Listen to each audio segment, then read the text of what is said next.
Bonjour tout le monde! Alors, j'espère que vous avez eu le temps de prendre connaissance un petit peu de vos documents.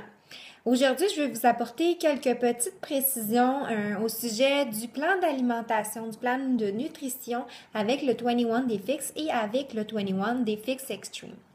Pour ceux qui ne font pas ces programmes d'entraînement-là, je vous recommande quand même, si vous le souhaitez, de suivre le plan alimentaire qui est conçu avec le 21 Day Fix. Vous avez le Eating Plan dans les documents, dans le fichier, qui sont en français en plus. Alors, si vous voulez suivre le programme avec les autres participants, je vous le recommande fortement parce que le programme vise le contrôle des portions et c'est vraiment bien fait. Vous allez me dire que vous n'aurez pas les fameux petits contenants, mais il existe une charte qui convertit les contenants en tasses. Donc, par exemple, un contenant vert équivaut à une tasse et cette charte-là se retrouve aussi dans la section fichier. Ça va être utile aussi pour ceux comme moi qui ont perdu quelques-uns de leurs petits pots déjà. Bon. Alors, premièrement, je vais vous montrer comment déterminer vos calories. À la page 4 de votre guide Eating Plan, vous allez avoir un petit tableau de calcul. Donc, la façon de calculer comment on doit consommer de calories par jour, dans quelle charte on doit se situer, si on prend le 1200, 1499 ou le 1500, 1799, etc. On le calcule de la façon suivante.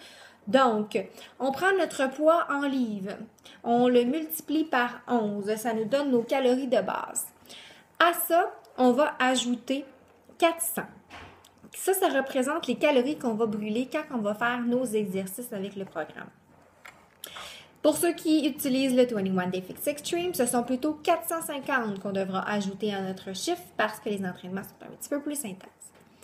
Donc, on va prendre le chiffre que ça va nous donner et on va soustraire par 750 et ça va nous donner le nombre de calories à cibler par jour.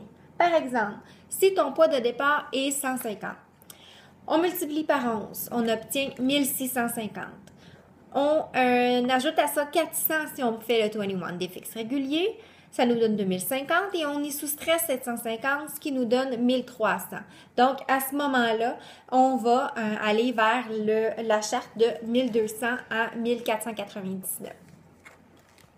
Si le chiffre que ça nous donne arrive en dessous de 1200, on va aller à l'échelle 1200 à 1499. Et si le chiffre est plus haut que la dernière charte, on va prendre la plus haute charte, là, évidemment. Alors, on va ensuite se référer à la charte de calories pour savoir combien de contenants on aura le droit de prendre à chaque jour. Ici, dans le 21 Day Fix Extreme, ça nous dit par exemple dans la colonne 1200 à 1499, on a droit à 3 verres par jour, 2 mauves, 4 rouges, etc., etc. Et même chose dans le guide 21 Day Fix régulier. On va retrouver ces informations-là à la page 19, ici. Ceux qui font le 21 Day Fix et ceux qui vont décider de choisir le plan extrême du 21 Day Fix extrême, ça va être exactement le même nombre de contenants que vous allez avoir si vous êtes dans la même charte. Ce qui va être différent, ça va être ceux qui vont choisir le plan d'alimentation Countdown to Competition. À ce moment-là, les glucides sont coupés au minimum. On n'a pas de fruits, pas de petits pots orange, pas de petits pots bleus non plus. Alors, ça va être eux qui vont être vraiment différents.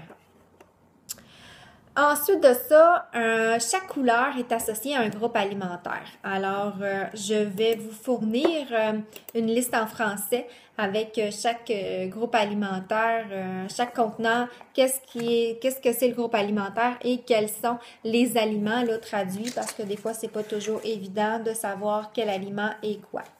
Je peux vous faire un petit résumé. Vos plats mauves, ce sont vos fruits. Vos petits plats verts, ce sont vos légumes. Vos petits plats jaunes, ce sont vos glucides. Les petits plats bleus, ça va être les noix, ça va être les bons gras. Et les petits plats oranges, ce sont les noix et les vinaigrettes, en règle générale. Le plan extrême, c'est un plan qui est exactement le même que le plan du 21 Day Fix régulier. La seule différence, c'est qu'il y a certains aliments qui ont été enlevés de la liste des aliments qui sont possibles de consommer.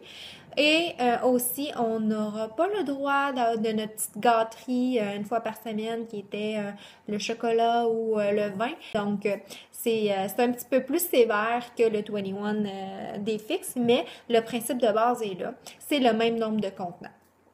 Ceux qui sont sur le countdown to competition, à ce moment-là, les glucides vont être coupés au maximum. C'est un plan là qui a été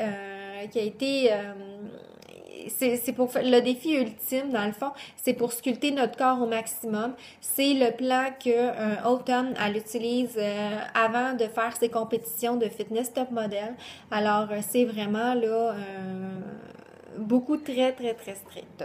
Le plus important dans le fond, c'est de choisir un plan qui va bien fonctionner avec vous. Il y a certaines personnes qui vont opter le plan Countdown to Competition comme ça dès le départ parce qu'ils ont déjà des très bonnes habitudes de vie puis ils veulent vraiment avoir des résultats tout de suite. Si vous êtes capable, tant mieux.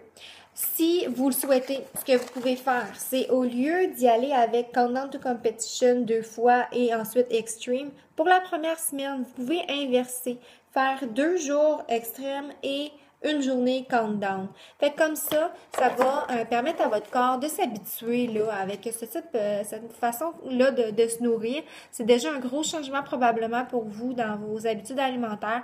Alors, je vous recommande pour la première semaine, peut-être c'est ça d'y aller avec 2 jours extrêmes, une journée countdown to competition, on recommence avec 2 jours extrêmes. Puis quand vous allez vous sentir prêt, vous pourrez embarquer sur le plan là, countdown to competition. Soyez sûr d'avoir les outils dont vous avez besoin. La préparation des repas, c'est vraiment une excellente façon de bien commencer puis de s'assurer de rester sur la bonne voie. Je vais vous partager 2 choix de planification de repas pour la semaine. Une pour ceux qui vont y aller avec le plan Countdown to Competition, puis une autre pour ceux qui vont y aller avec le plan inversé. Ça va vous aider à voir là, comment enligner vos journées pour que tous les petits plats soient utilisés puis que vous comblez votre semaine comme ça. Moi, je vous recommande de préparer vos aliments le dimanche ou le lundi selon votre emploi du temps. Préparez-vous vos aliments d'avance. Mesurez vos petits contenants. Mettez-les dans des petits ziplocs. Préparez tout ça pour que quand que vous avez faim, vous avez quelque chose à vous prendre sous la main, vous partez, vous apportez votre collation avec vous. C'est beaucoup plus facile comme ça de s'en tenir au programme si on est prêt et si on a planifié notre semaine. Je vais vous revenir avec plus de détails au niveau de la planification, comment moi je fonctionne dans un prochain vidéo. Alors, pour aujourd'hui, là, j'espère que c'est clair pour vous au niveau de la façon de compter nos calories et la façon de vous nourrir. Si vous avez des questions, je vous invite à les poser sur le groupe pour que tout le monde puisse en bénéficier. Alors, je vous souhaite une excellente fin de journée.